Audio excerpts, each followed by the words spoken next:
I have done major strategic and transformational work across several.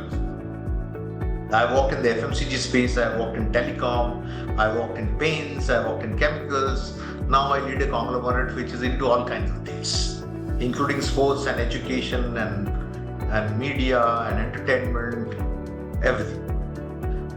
So firstly, I have a very deep understanding of several industries.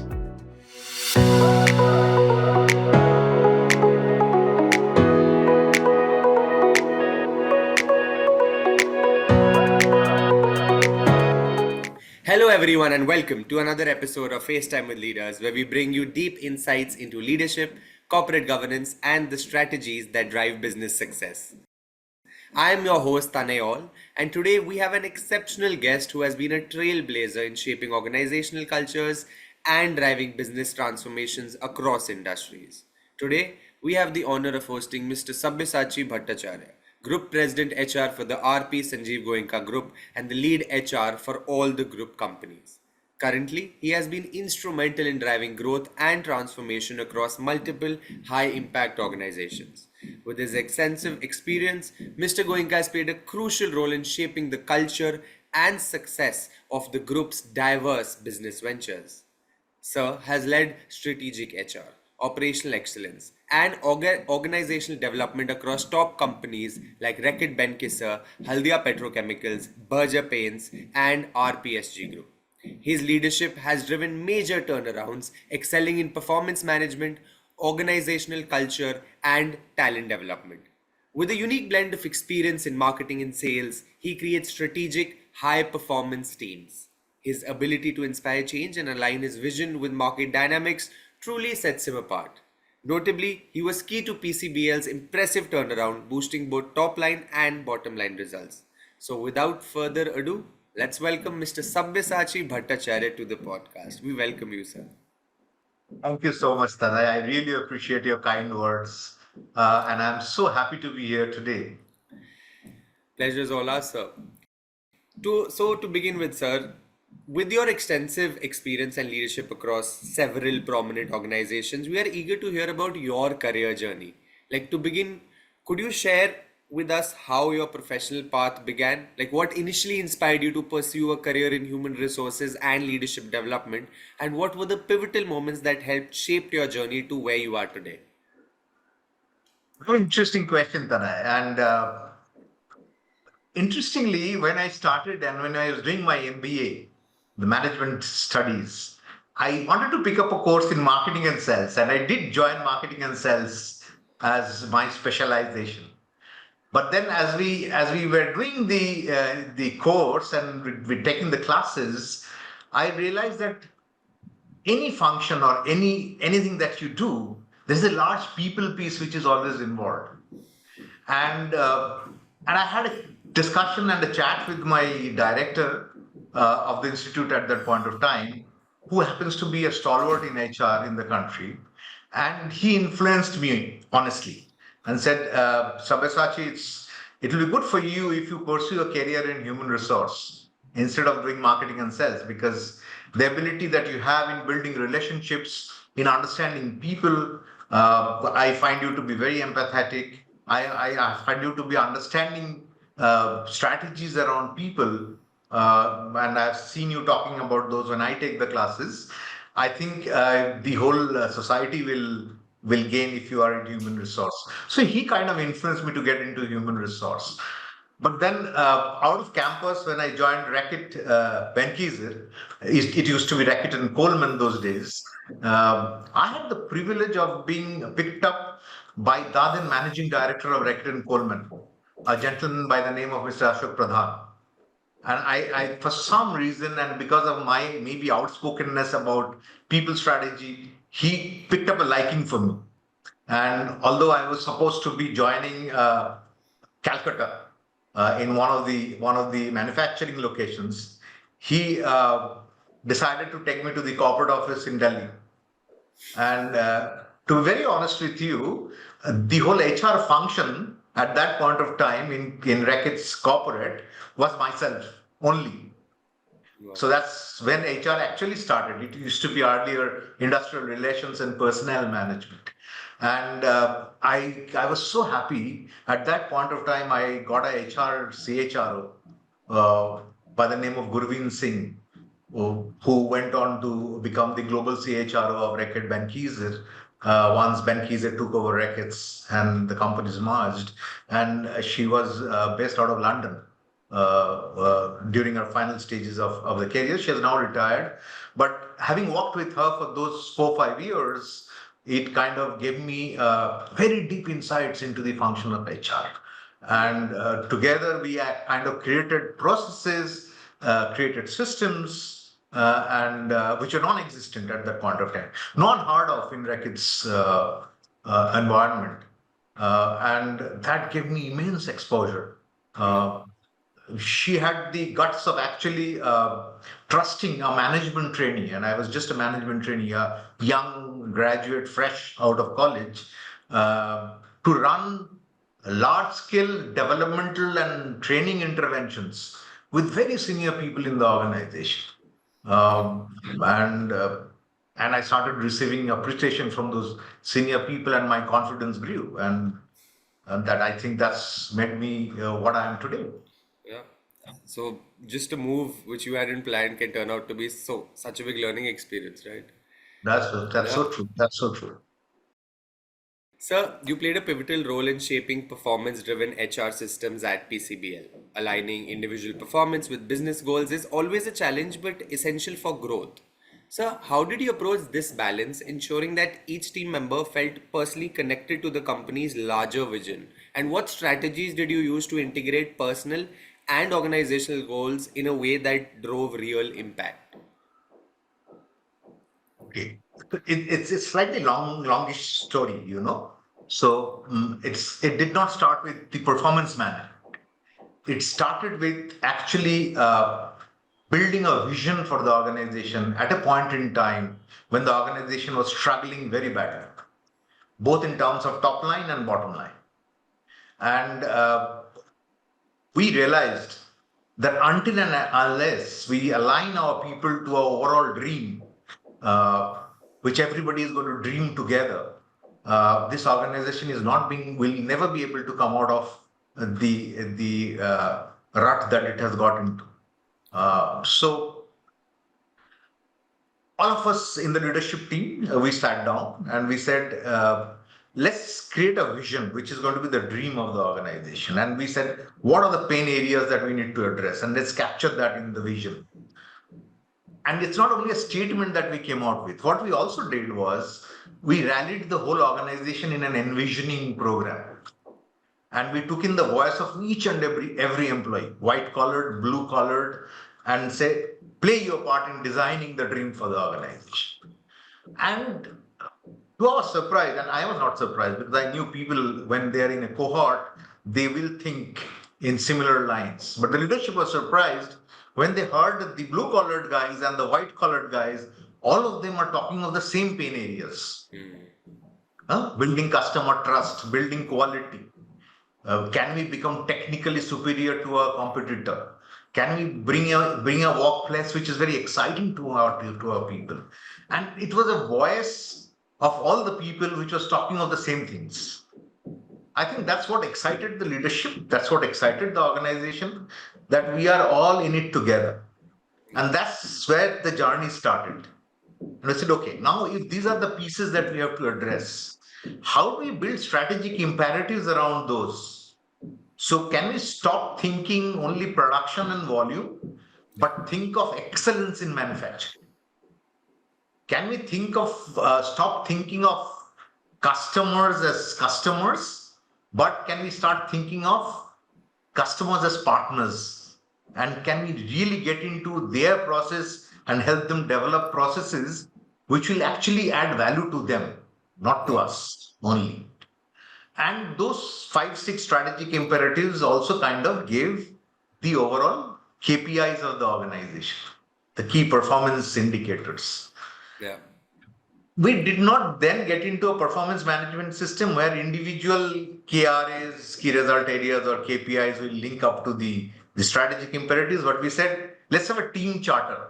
The team should have a KPI. And all of you should actually first look at whether the team has achieved the KPI. Then only we will look at whether you have achieved your KPI. Yeah.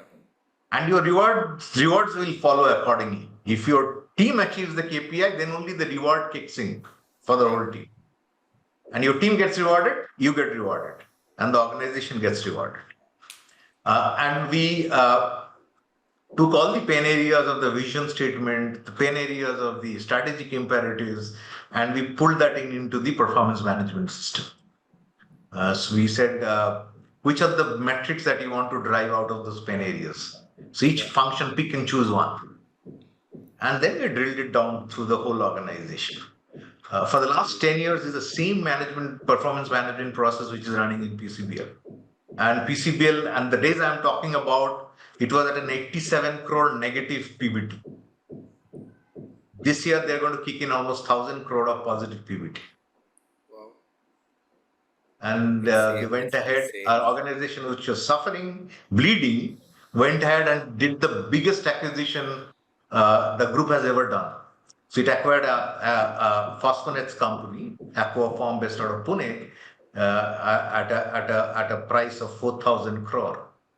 So that's one of the biggest acquisitions that the group has done after First Source Limited, which is the ITS BPO, which we took over from ICICI. That was a bigger buy, but this was the second biggest actually. And in chemical space, it was one of the biggest story last year in terms of acquisition. What teamwork can do. What teamwork and a dream. And if you're able to dream that this is what I want to achieve, you will go ahead and achieve. 100%. Sir, you've led HR across diverse sectors like entertainment with HMV Saregama and chemicals with PCBL, each with its own unique set of challenges.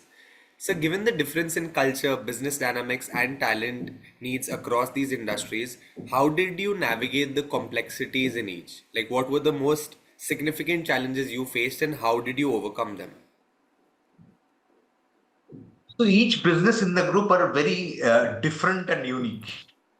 If you are talking of chemicals, it's a different business, it's a different kind of people, set of people, different culture. You have Saregama, which is a very digitally driven organization. You have First Source, which is very digitally driven.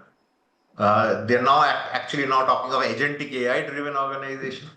And each one of them have their own DNA. So the challenge in a chemical space is different from maybe an ITS or a Saregama space. If you say that ITS, the attrition rates are 32%, my chemical CEO will sit up and say, what are you telling me? Because my business lives with 9% only. My power business lives with 4% attrition. But then it is that genre of people who are there in that business, who coming into an organization, they're hard hitters, they will kick in and perform, contribute for 2-3 years, and then they will look for another pasture and they will move on. So you have to understand that. So it's not that 32% has to be brought down to 9%. It is good to maybe leave with around 25 to 30%, because that brings in fresh minds, fresh energy, fresh excitement into the business.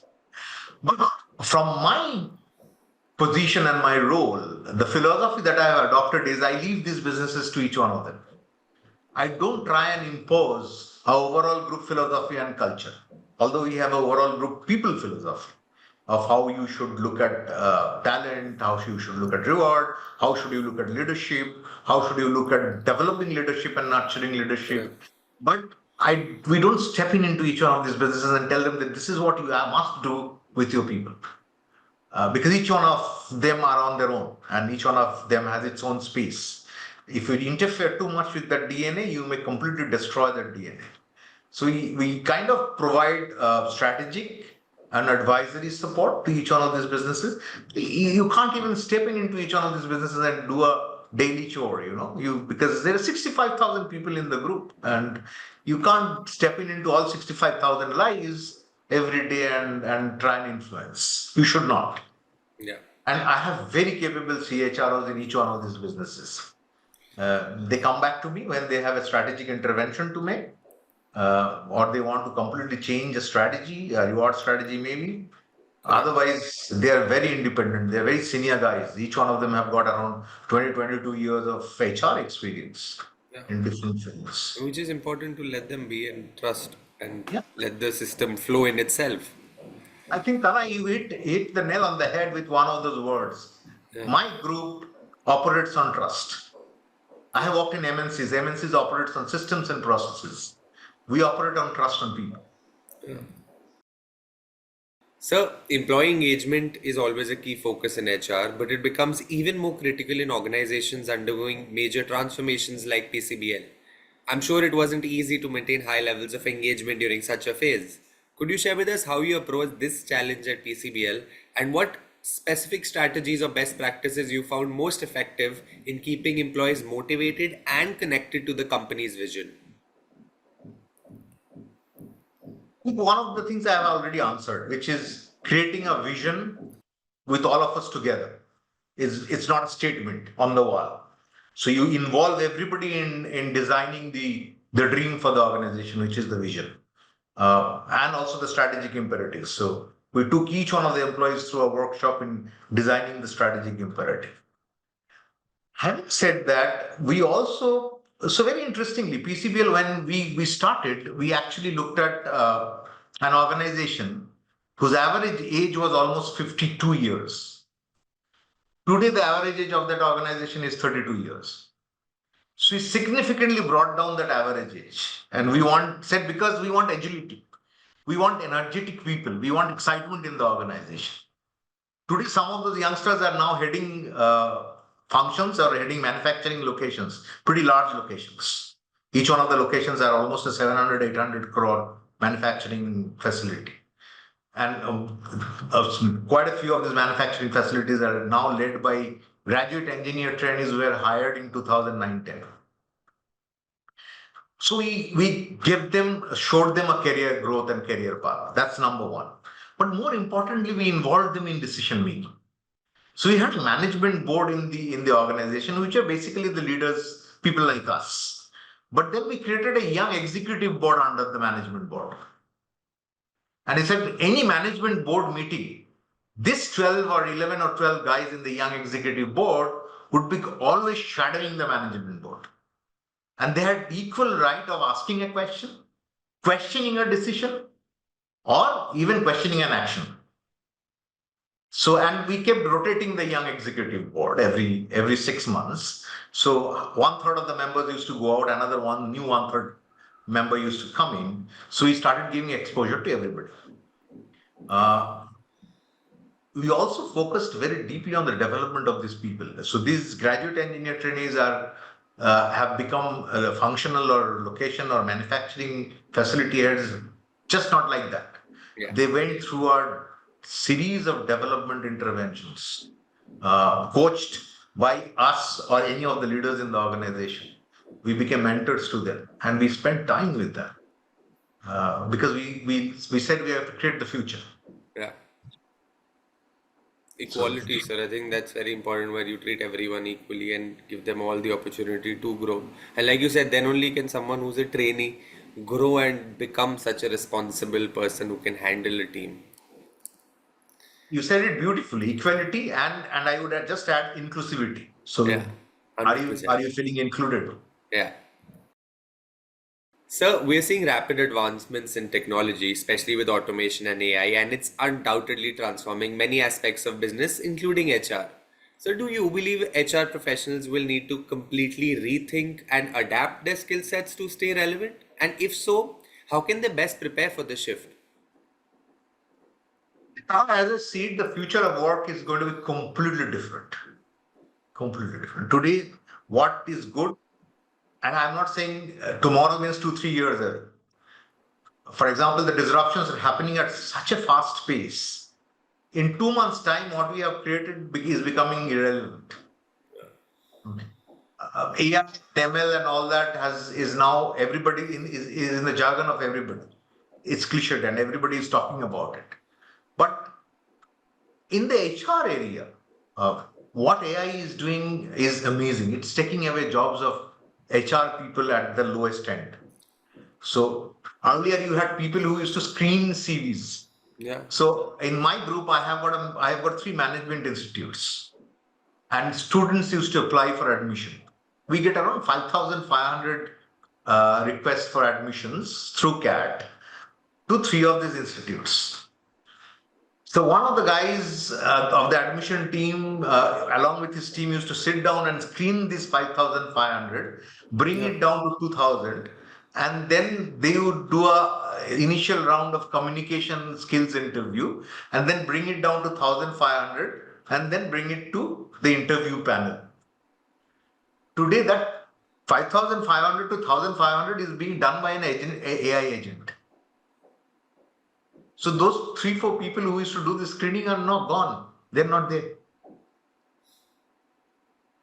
So that's one example. Yeah. Earlier, when you were looking at employee engagement and you were taking in data, then you have to sit down and analyze and scheme through that data. Correct.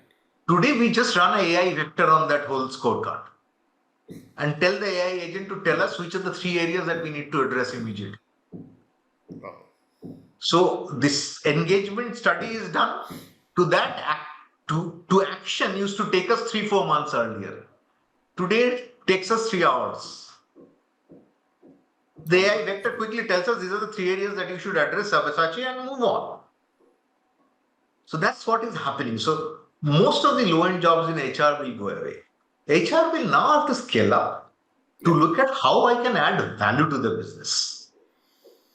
So I have a very, I've got a saying which I'm very fond of. I say, is HR bringing in talent or developing talent in your organization, which on a one-on-one basis can beat competition's talent? Yeah. So if your talent and the competition talent are on a football field, are you scoring more goals than the competition talent? If you are doing that, then you are adding value to the business. I think that's what HR should be looking at. One of the pieces that I keep driving now in my group is a talent to value initiative. So can you identify which are the value creator roles in your organization? And do you have the right people in that role? Does the capability of the person match up with the capability of the role? If there is a gap, then there's a developmental requirement, or maybe there is a capability requirement in the business that you need to look for. True. So I think that's what's going to happen to HR. HR has to become more strategic and value-added function rather than being the classical facilitative and the human face of the organization. It really has to bring value to the table. Otherwise, the board or the CEOs are not going to look up to HR with that gravity. Yeah, and the world is changing, and like you said, the lower levels of probably the manual work, all of that is slowly moving out. So either you skill up or you're out. That's I right. mean, it's the same thing as probably when technology came in, when Absolutely. people Absolutely. realized either you know how to use it or you're not there. Because similar is with AI. Because AI is still a Absolutely. tool, sir, right? It's still how Huh? we use it. Absolutely. Absolutely. Sir, given your remarkable journey in both transformative HR leadership and strategic boardroom roles, how do you envision your future aspirations? Like, could you share your vision for the next chapter of your career, particularly how your boardroom ambitions align with your overall leadership journey and the legacy you aim to build? See, I have done major strategic and transformational work across several businesses. I worked in the FMCG space, I worked in telecom, I worked in paints, I worked in chemicals. Now I lead a conglomerate which is into all kinds of things, including sports and education and media and entertainment, everything. So, firstly, I have got very deep understanding of several industries. And in the next phase of my career, I would like to share my learnings about each one of these industries and sectors with people who needs that kind of knowledge and support.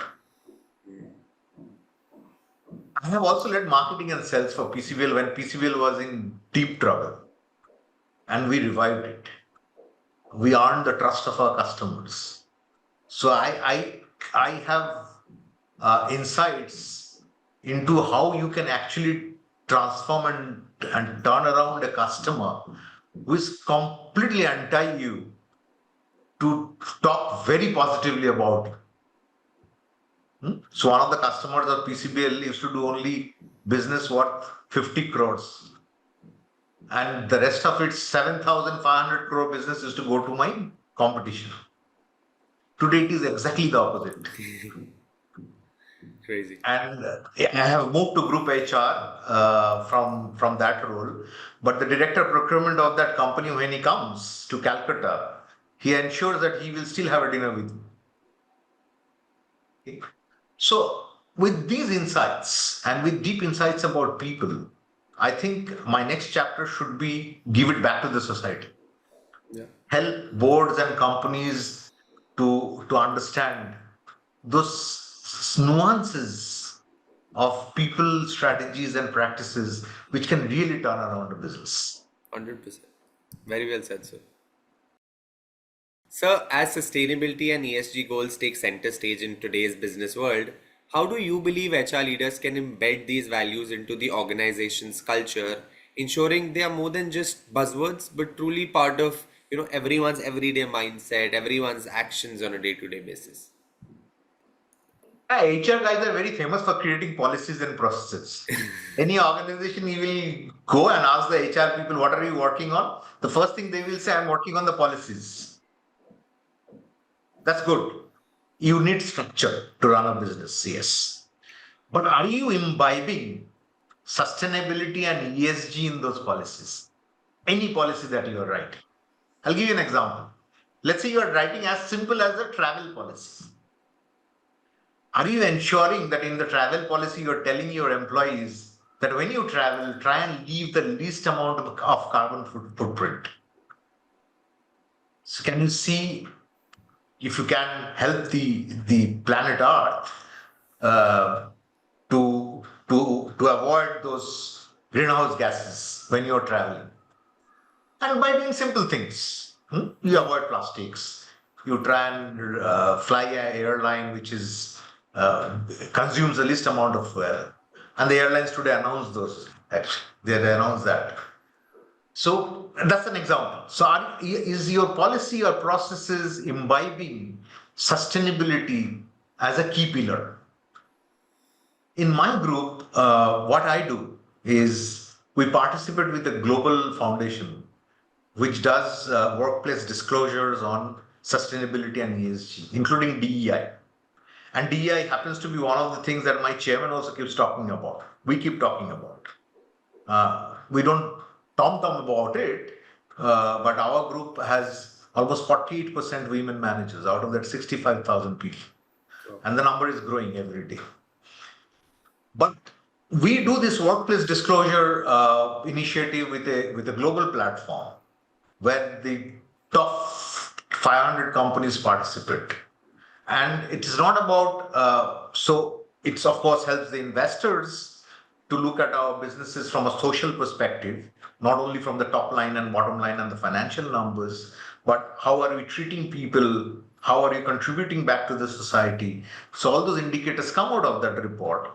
But it also helps us to benchmark our practices against the best. And therefore, we create action plans around ESG and sustainability by which we try and improve our score on that index. And each one of the companies participate.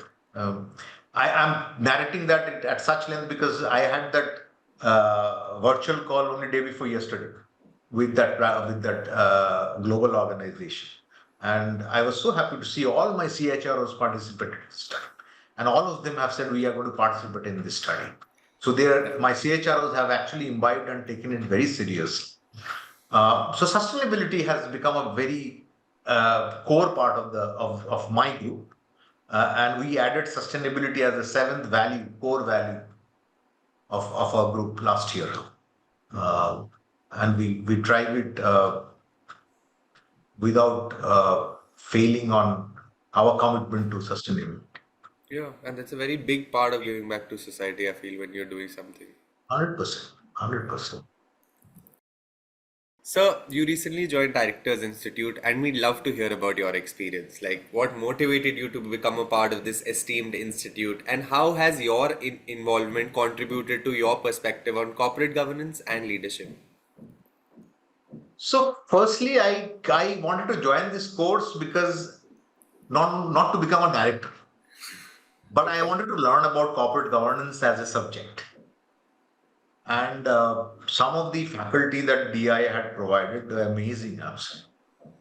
What I also like is a DI platform. So even if you miss a class, you can Yeah. actually go back and look at the recording and keep learning. Uh, what also I gained in the process is the kind of minds which came in onto that platform when we were having these classes. So all the people were stalwarts by themselves. They were leaders. They're significant names, and they were all participating in the conversation and discussion. And by when you are there and you are also participating and discussing with them, you learn. And there's several windows and doors which keeps opening in your mind. Yeah. So that's what has happened, of course. One of the things that I did and convinced my chairman to do is to significantly bring down the age of the board of directors of our companies. So we are moving in that direction. It's not that all companies we have been able to do that, but we have been able to significantly do that for the listed companies now. Uh, I think apart from that, BI, the support team has been excellent. Uh, my schedule and calendar is always filled up with one thing or the other, but they have been very helpful in organizing my time, my calendar, my interactions, my conversation with you very, very efficiently. Uh, it's not that I'm expecting Directors Institute to get me a directorship. That's not what I'm looking for. I'm already on the board of several companies of the group. I'm on the board of governors of the International Management Institute, IMI Delhi, Kolkata, Bhubaneswar. I'm on the board of RPSG Sports. Uh, so that experience I'm already gaining. But hopefully, there will be organizations who will come out and ask me to provide support and help. Hmm. And if I am able to influence one of those organizations and help them transform and realize their value and potential, I would think I would leave a legacy behind. I want to leave that legacy. That's all. I want Wonderful. like PCBL people keeps talking about that Sabyasachi actually was instrumental in transforming and turning around this company. And if I hear that from several other companies, I think that would be my legacy. Yeah, I think that's everyone's ideal dream, right? That your name supersedes you, your lifetime, and it stays That's on in right. what you can provide. So true. So true. So, as we bring this episode to a close, there's one key insight that I believe we all should walk away with based on our discussion as well, that leadership is a continuous learning, embracing transformation, making decisions. These are rooted values, and one should always have long term vision. So, your journey truly shows that true leadership is about shaping culture, adapting to change, and like we just discussed, leaving a legacy behind for others to look up to. And I'm sure that you have done that, you have been doing that, and you will continue to do so. So, thank you so much for making time for us today, sir. It's been a pleasure talking to you. And to everyone watching, I hope you had a good time. I hope you've learned a lot. And all I can say is that keep striving for success and have fun in your journey. Thank you so much. And stay humble all through. Absolutely. Thank you so much. Thank you, Tanay. Pleasure talking to you. It was really insightful. Thank you, Tanay. Thank you, sir.